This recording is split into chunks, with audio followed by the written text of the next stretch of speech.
Now, Ellen, we said you were going to tell us about aliens, the kind from space. Aliens, woo! Everybody loves. Great movie, one of my favorites. Oh yeah, the great imagery with the alien coming out of the stomach. Yes. I don't think I ever saw it. No, really? Did you ever see Prometheus? No, that's never saw it. That came out more recently. That's That was a like prequel the prequel to the original Alien film, which came out in 1979. I'm a huge fan.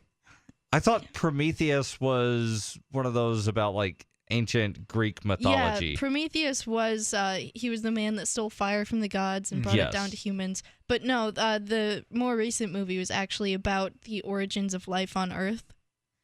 And in part. Yeah, and basically the in a sci-fi sort weird of way. alien man thing that brought life to Earth. He was like the Prometheus because he basically like came to Earth and died, and his cells went into the water, and then life sprung from him. Wait, hold on. Are you talking about the Church of Scientology, or are you talking about a movie?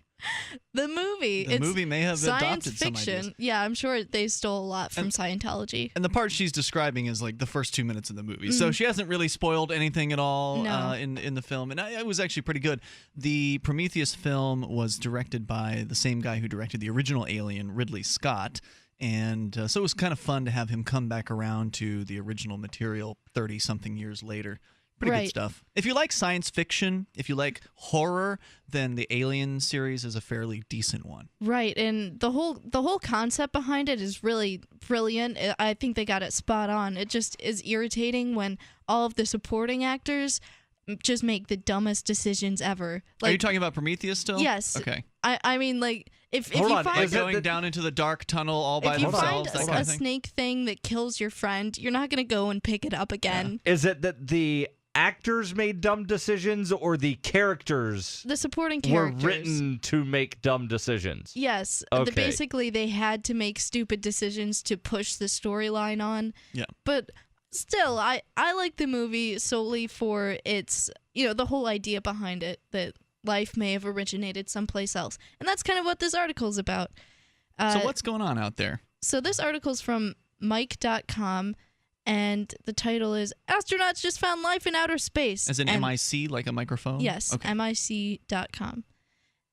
Scientists aren't sure how it got there, so there's this whole mystery behind it. The news. Russian cosmonauts have discovered something remarkable clinging to the outside of the International Space Station, living organisms. The microscopic creatures appeared during a spacewalk intended to clean the vessel's surface and were allegedly identified, incredibly, as a type of sea plankton. This is big. According to Sploid, Russian scientists are both shocked by the discovery and can't really explain how it's possible. Results of the experiment are absolutely unique, Russian ISS orbital mission chief Vladimir Solovyev told Good try. That sounds close. Solovyev, I think that's how you say it, told the ITAR-TASS news agency. That's one of the state-run news agencies in Russia. Okay, so it's like controlled by Putin and has many biases and is paid to say certain things. Yeah, pretty much. That's RT's also created by the Russian government as well as Voice of Russia. right. And RT, if you notice, they don't really speak bad about Putin. Mother Russia. Nope. Right. That they will tell you the truth about what's going on in other countries. That's right. Yep. But they don't tell you what's really happening in Russia. No, well, I have this seen. didn't technically happen in Russia. It was 200 miles above the Earth. Right. So, How do you notice microscopic organisms on the outside of your spaceship? Well, it probably looked like just some Like soap crud scum or there. something? They our yeah. windows are dirty. Right. It probably Must looked have like hit a film bug. of coal or something. So they've got some sort of living bacteria, was it? What was it exactly? Sea plankton. Yeah, Sea sea plankton. plankton. So The stuff that whales eat. Okay. they eat krill, don't they? Sea plankton. And plankton. Plankton are like microscopic organisms. I mean, if you're any living organism in the ocean, you're probably eating plankton without even knowing it. So Vladimir says quite obviously, this should be studied further in his dense Russian accent. You don't say. Life in space, while not exactly alien life forms, experts are having trouble explaining how the plankton ended up on the station and survived. possibly even grew and multiplied 205 miles above Earth's surface. Some claim they were carried there from the ocean by uplifting air currents. Wait a minute. Okay, so I'm no scientist, clearly. I mean, I enjoyed science class when I was in school, but I never really, went anywhere with that.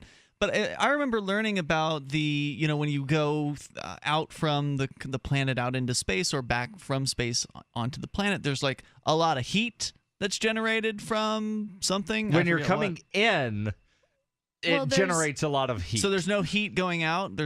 No, there's separate layers to the atmosphere, like the stratosphere and the ionosphere, and there are certain areas that are warmer than at the surface, but it's not an extreme amount. It's maybe like a few degrees warmer, but it does get much colder as you go out. Although I would say that sea plankton are such simple organisms that they could easily survive those temperatures. They could basically go into like hibernation. And the heat, from the way I understand it, and I could be totally wrong, but I had always been told that the heat was more the friction of the metal crossing through all of those layers very rapidly. So therefore, coming in more likely to be hotter than going out. All right. Toll-free number is 855-450-FREE. That's 855-450-3733. I, for one, welcome our new alien overlords. This is Free Talk Live. So we are talking about aliens. Ellen is with us here. Apparently, sea plankton has been found on the outside of the International Space Station. Right. Is that correct? Yes. So technically, they're not really alien per se because they are from our home planet. But we think. Well, nobody's really sure where life originated, so who's to say what's alien and what's not? So back to where we were. So they're trying to figure out where they came from, how they got on the outside of the station. Well, I think I might have figured out how the tardigrades got there. Well, we haven't even gotten to that yet. Okay. So tardigrades are these. I think they're cute little. Microscopic They're little a little things. terrifying looking. They're called water bears. Inflated bags with 8 legs and a vacuum for a mouth. That's what they look like. Yeah, so imagine like a sumo suit with 8 legs and not really much of a head, but microscopic and cute. Imagine like a really fat pink pig with 8 legs. That's what it looks like. It's amazing, these tardigrades. But wait. Before we get into the tardigrade thing, these things are also on the outside of the space station, or what? What's going on with that? Well, tardigrades are the only other life form known to be able to survive in the sub-zero vacuum conditions of space. Oh, I thought I heard you say that tardigrades were also found on the spaceship. No. Okay. So let's get it. We can talk about a tardigrade here, because I'd never heard of this before, and it's crazy. But let's finish up the space station story. So the only thing on the outside of the space station that we know of, at least, is microscopic sea plankton. Yep, that's what they found. And they presumably weren't launching from the sea when they launched this. They were in Kazakhstan. Yeah. Some claim they were carried there from the ocean by uplifting air currents, according to Sploid. The Mirror reports the plankton are atypical for Baikonur, Kazakhstan, where the station initially launched, meaning it's unlikely they were on its hull before it took off.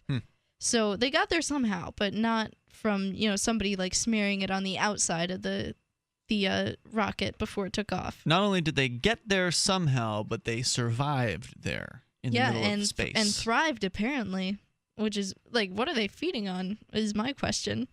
I have no idea. What do plankton eat? Things very small, I would imagine. Maybe if they have, maybe they can photosynthesize. From the sunlight. Possibly. Yeah. I guess it depends on what kind of plankton they are.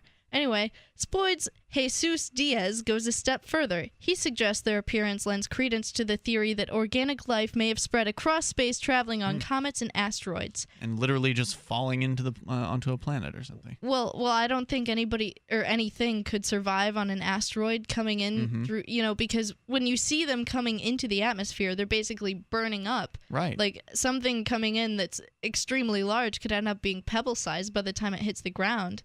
And that's just from the combustion, from all the friction and compression that it's going through. So, Well, I'm glad we have someone smart on this show. Thank you, Ellen, for coming in tonight. I know you're not feeling well. Yeah, you're welcome. I don't know. I find it interesting. I think, it's possible that life could have come in somehow from space, but probably not on a comet or asteroid.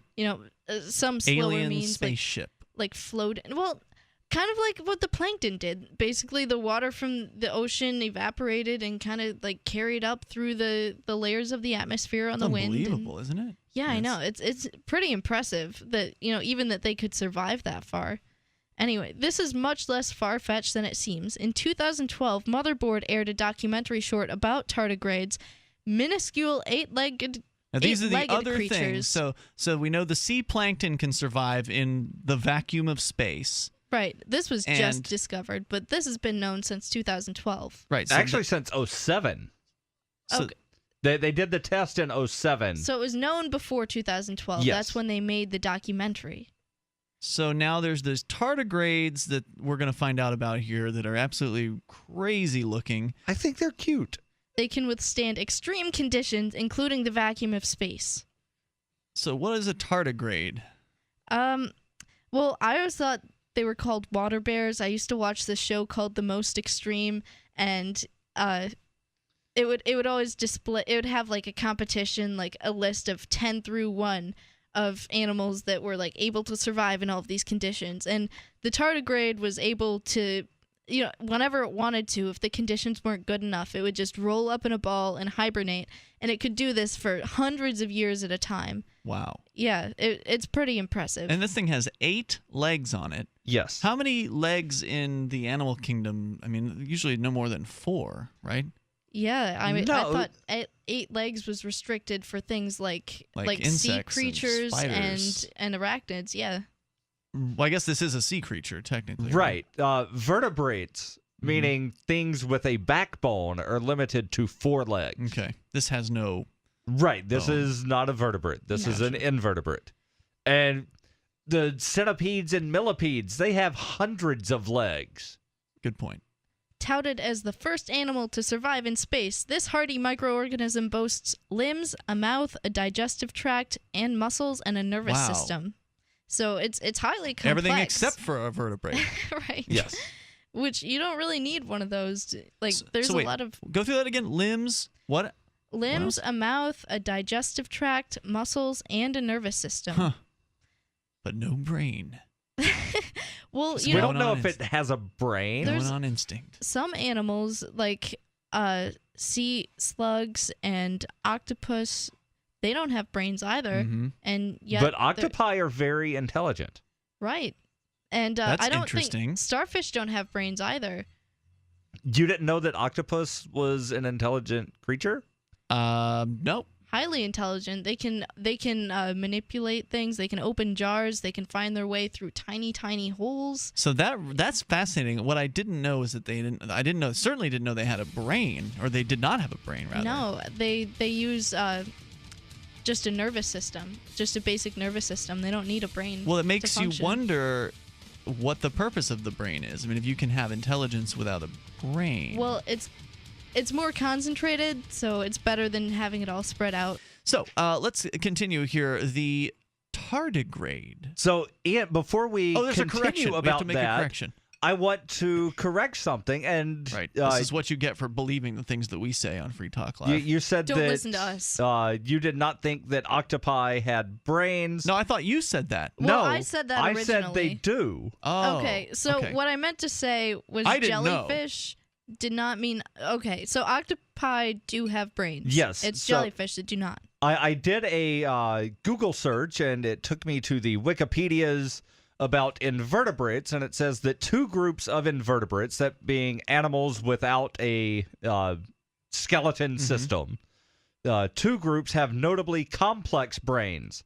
Anthropods, which would be insects, crustaceans, arachnids, and a few others, and cephalopods, being octopi, squids, and other mollusks, Okay. have fairly complex brains, and the octopus and squid have the largest brains of any invertebrate. So completely opposite of what was being discussed in the last segment, which was Ellen saying she thought the octopus had no brain, but yet was intelligent. Turns out they do have a brain, probably the most advanced brain of the invertebrates. So what led me to think that was because I was talking about how starfish didn't have a brain, and basically in them it's spread out in each one of their arms. Like they each have it's more like a nervous system. Like if you chop off an arm of a starfish, it'll regrow into another animal, and I guess wait, the whole arm will grow. So the chopped off arm itself they will reproduce. Grow? Yes, and then presumably the original starfish will regrow the arm. Yes. Mm-hmm. Awesome. Kind of like sponges. Like if you chop up a sponge and throw it back in the water, you'll have hundreds of new sponges. So if I tried to kill SpongeBob SquarePants by cutting him into a million pieces, I would make a million more SpongeBob SquarePantses? Yes, and you do not want to do that. No. Do you want to hear that ridiculous laugh surrounding you? Just goes to show you that violence doesn't solve problems. No, it multiplies them exponentially. So let's talk about the tardigrade, since we've corrected the mistake from earlier. This is a short little piece here from nationalgeographic.com, published earlier this year. 5 reasons why the tardigrade is nature's toughest animal. And they got quite some interesting photos and video here of these strange beasts. Aren't they cute? I could see how someone would say that about them, but I'm going to pass. I don't think I want to own a tardigrade. Just look at their mouth. Yeah. Earth's most tenacious creature can live in boiling water, solid ice, and the intense radiation of space. It can survive a decade in a desert without a drop of water to drink, or in the deepest trenches of the sea. Meet the tardigrade. This week, this was several months ago, on Cosmos, a space-time odyssey, Neil deGrasse Tyson introduced viewers to the tardigrade, or the water bear. The small aquatic invertebrates are nearly invincible, able to tolerate conditions and temperatures that would kill nearly any other living creature. So what gives the tiny tardigrade its enormous strength? Number 1. Tardigrades change form to survive without water. When faced with extreme conditions, tardigrades can dry out completely, replacing almost all of the water in their bodies with a sugar called trehalose. As a result, they're able to survive environments that would otherwise kill them. Number 2, tardigrades' minuscule size hides them from predators. For all their resilience, the tardigrade is one of nature's smallest creatures, barely the size of a poppy seed, at less than 1.5 millimeters long.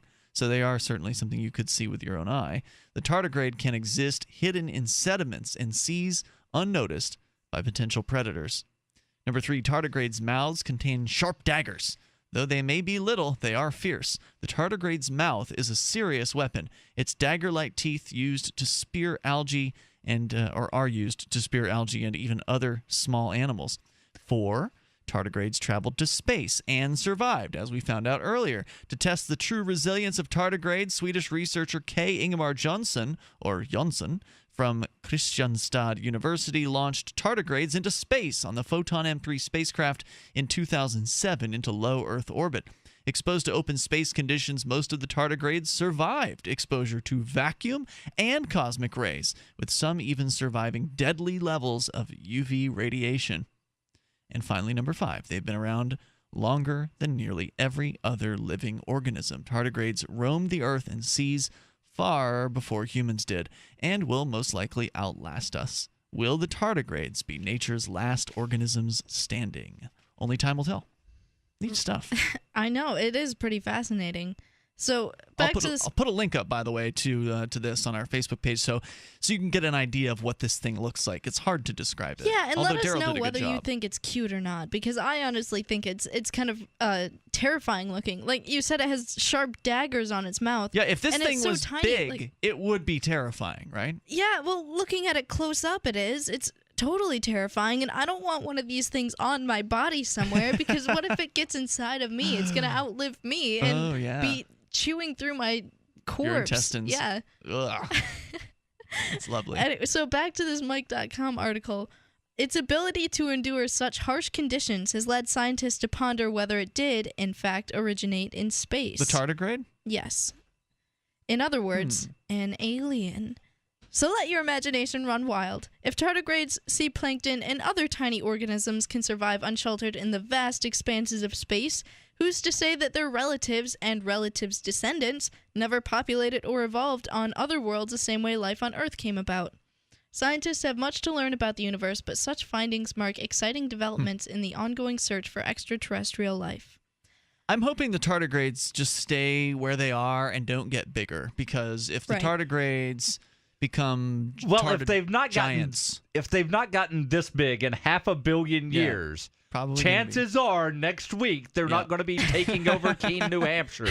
There is a certain advantage to being so tiny. Like, you're not going to be eaten by cats or lions or, anything else. Well, you might, crocodile. but accidentally, and you're so tiny, chances are you're just, slipping through their teeth. Yeah, and you probably just, dehydrate yourself to survive their stomach acid, and you probably just go through their waste system not even knowing the difference.